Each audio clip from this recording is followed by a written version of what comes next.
他富可敌国，20年蝉联世界首富，却仍有无力感。Well, I think it's awful that we don't know more about why young children die. 他曾推动现代史上最伟大的科技变革之一，现如今选择将大量的时间、金钱和社会资源投入人类发展的长期命题中去。As soon as you have that vaccine, you'll be saving millions of lives a year. So these global health investments we're making are really phenomenal. 他的理想和计划获得了挚友巴菲特300亿美元的鼓励和支持。And it's the biggest gift anyone's given to anyone else's foundation. So it was quite stunning, even though we were close friends. 但外部环境并非总是如他所愿，他对未来仍充满乐观。他曾到心碎的时候不要逃跑，那是改变世界的时刻。And we're broadly encouraging more philanthropy. We're seeing in China and many other places a huge growth in philanthropy. 才约你到访美国西雅图，对话世界首富比尔盖茨，为你揭秘他和传奇投资人巴菲特的忘年交，以及他的财富观和慈善观。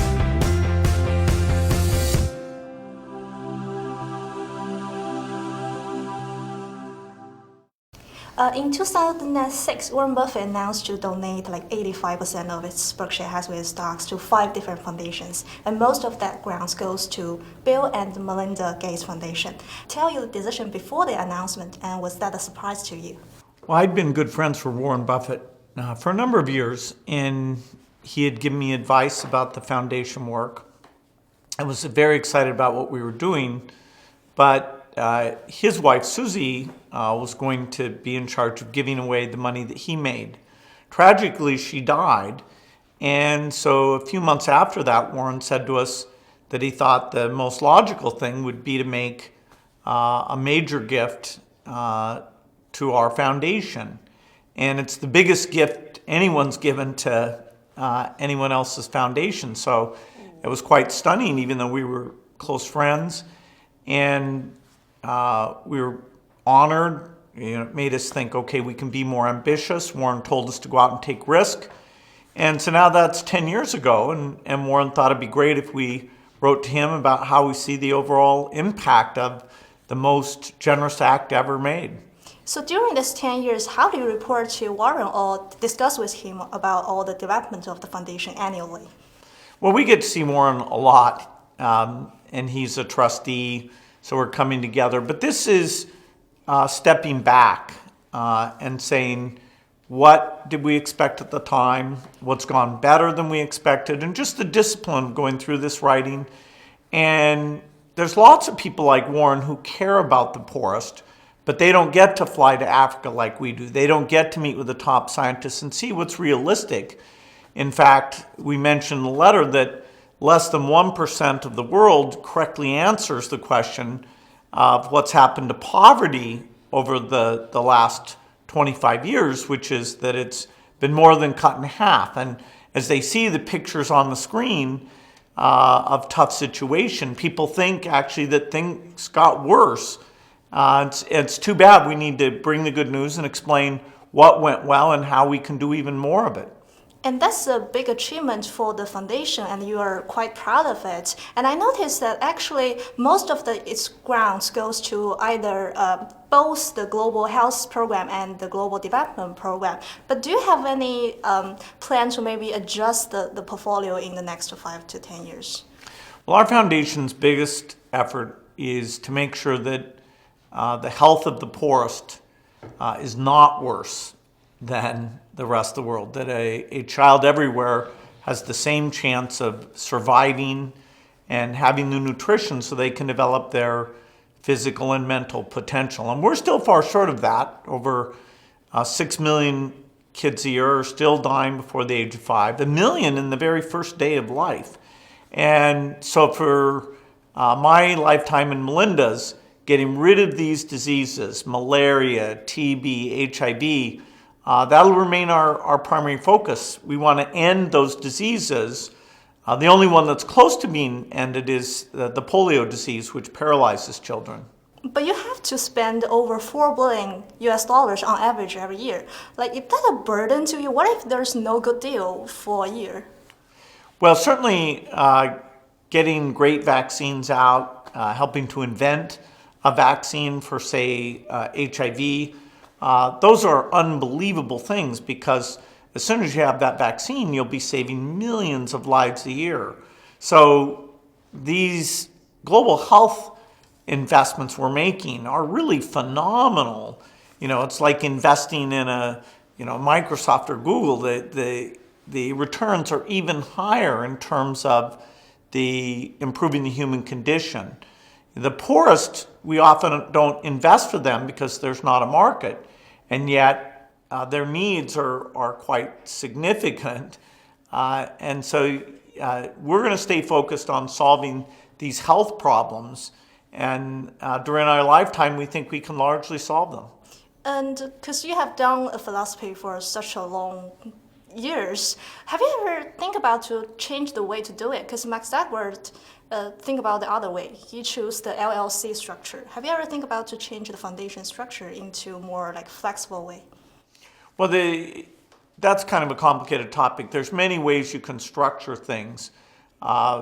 We use a foundation structure. The country's tax laws and ways they encourage philanthropy, there will be some variety there. At the end of the day, if you want to help the poor, you need to give grants. You need to give money so that those vaccines can get to them. Now, sometimes you'll have a product that, like an HIV vaccine, where it'll be used both in countries that can afford to pay for it and in countries that can't. And so you want to make sure you get private companies in to help you with that part where they do see the customers and you get their unique skills. So how you tap into the private sector, we're always looking and being creative about that because in many areas, including making new vaccines, that's where a lot of the expertise is. So the structure of the foundation nowadays, you think, helps you to achieve the charitable goals you guys set? Certainly, we use a lot of approaches, mostly grants, but some investments to help the companies doing those new tools. Including in China, we're always looking for companies that might have products that can have those uses. You have different roles beyond the co-chair of this foundation. How do you manage your time? How much time you can spend in this foundation? My full-time work is the work with my wife, Melinda, on the foundation. I'm an advisor to Microsoft on some of their advanced technology. I enjoy that. That's maybe 15% of my time. I'm working in some energy areas, including breakthrough fourth-generation nuclear power company called TerraPower. I think the energy space is very important because of climate change. But the biggest thing is this foundation work. I'm getting out to all the partners, to Africa, to India, to see the impact of these big grants we're making and understand what's still needed. So how those field trip to South Africa change your views in life and the world, change your view to do the philanthropy? Well, for example, when I was in South Africa for the big AIDS conference last year, it was to understand why our current tools that help women prevent getting HIV infection, why they weren't using them. What was it about their side effects or the daily usage or the stigma? And therefore how we could change those tools and drop that infection rate. So, I went out and met with lots of girls in these township families, and they talked to me about what choices they'd made and what kind of product changes might be attractive to them. And so the scientific agenda's got to be informed about what users are willing to do, how tough it is to get things delivered. And so it's that field work informs all the grants we're making. In the ending letter, you also told us a story you get the permission of a baby's autopsy from his parents. How do you feel at that time? Well, I think it's awful that we don't know more about why young children die. In very rich countries, we do lots of investigation about death. But in the poor countries where over 90% of the younger our children deaths are, we don't investigate. So knowing what kind of infection we might have been able to prevent. We don't have that data. And people always said it would be too expensive and the mothers would never agree. So we had to design, using the latest tools, a very inexpensive way to do it, called minimally invasive autopsy.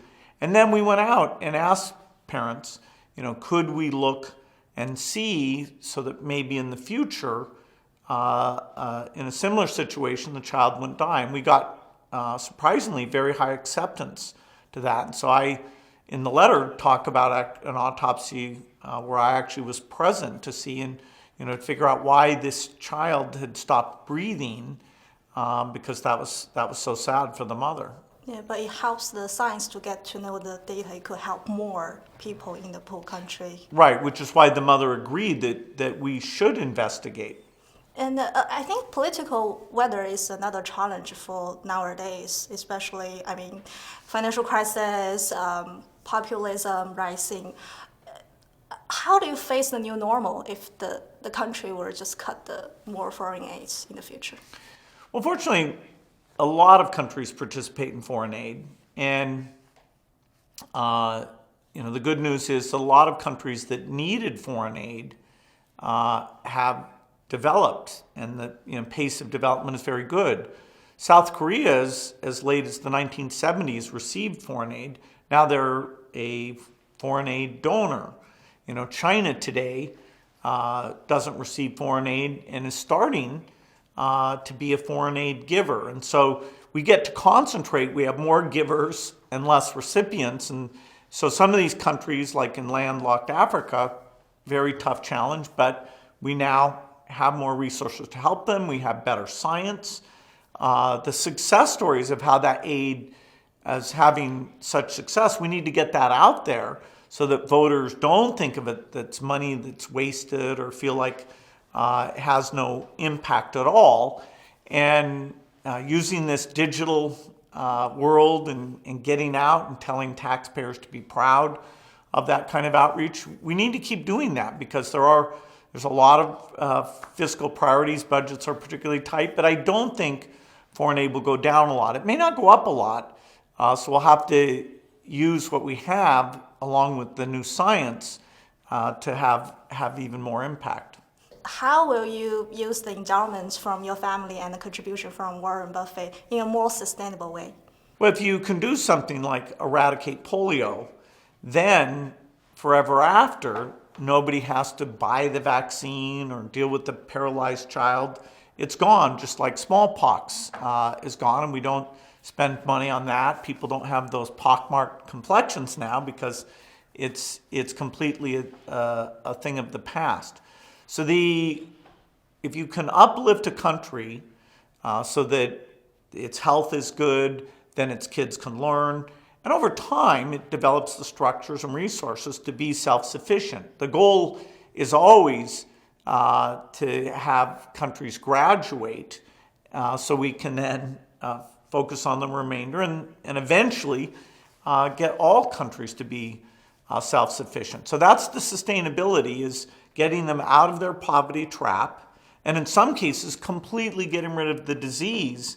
And so nothing has to be spent on it.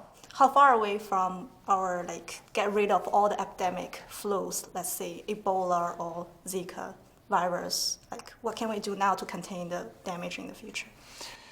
Well, when we have new diseases come along, it takes us a long time to create a new vaccine. So there's some new approaches that far more rapidly you might be able to get the vaccine. If you could do it literally in weeks, then that would become a key tool to stop a flu epidemic or a big Ebola epidemic. Unless we tap into that science, we're very much at risk of a certain type of flu that we haven't seen a really bad one since 1917. But because people travel so much, the speed of infection would be even higher.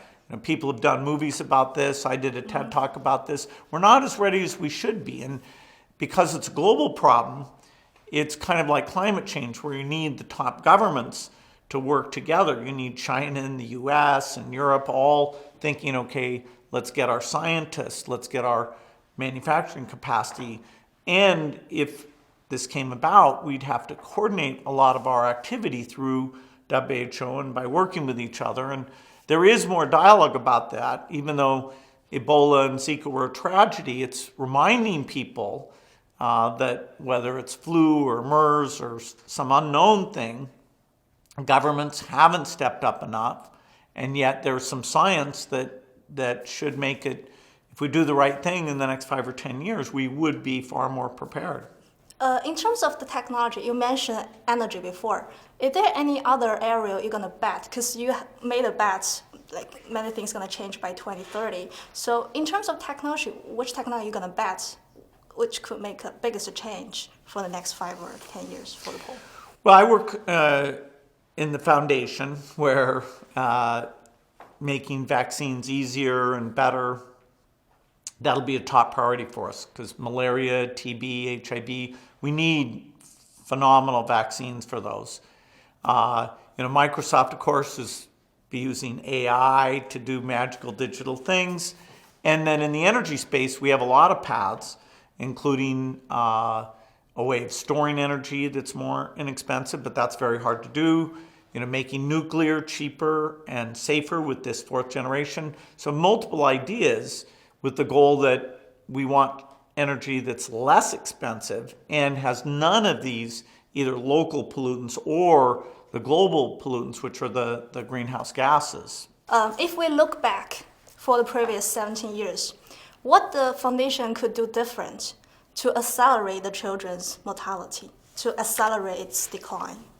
Well, we've learned a lot about how do you get mothers to understand about taking their kids to vaccination, getting women's groups, and this is something my wife Melinda is very excited about, getting them to talk to each other. They can educate each other. If the Health Post is not doing a good job, then the women's voice collectively is strong enough to say, no, we demand that the vaccines be there, the worker be there. And so they're a very powerful force in these basic health issues. We didn't know that when we got started. We didn't know how to form a lot of the key partnerships. So we feel of all the things we've gotten done, our understanding, the strength of the organization, the partnerships are probably the biggest asset we have, so that we can make even more progress between now and 2030 than we've made to date. So that's the methodology you want to introduce to the world of the philosophy to make it more efficient, maybe, to build this system. Yeah, and we're broadly encouraging more philanthropy. We're seeing in China and many other places a huge growth in philanthropy, and everybody brings their own ideas, and it's going to be great that now this money's going back to improve the world. Thank you so much, Bill. Thank you for joining us today. Thank you. Really appreciate it. 在采访的最后，我们问比尔盖茨对中国的年轻人有什么样的建议？以下就是他的寄语。The world has made huge progress in global health and development over the last few decades, and China has played an important role in this. I hope more people in China will join us as impatient optimists as we continue to build a world in which everyone has the chance to lead a healthy and productive life.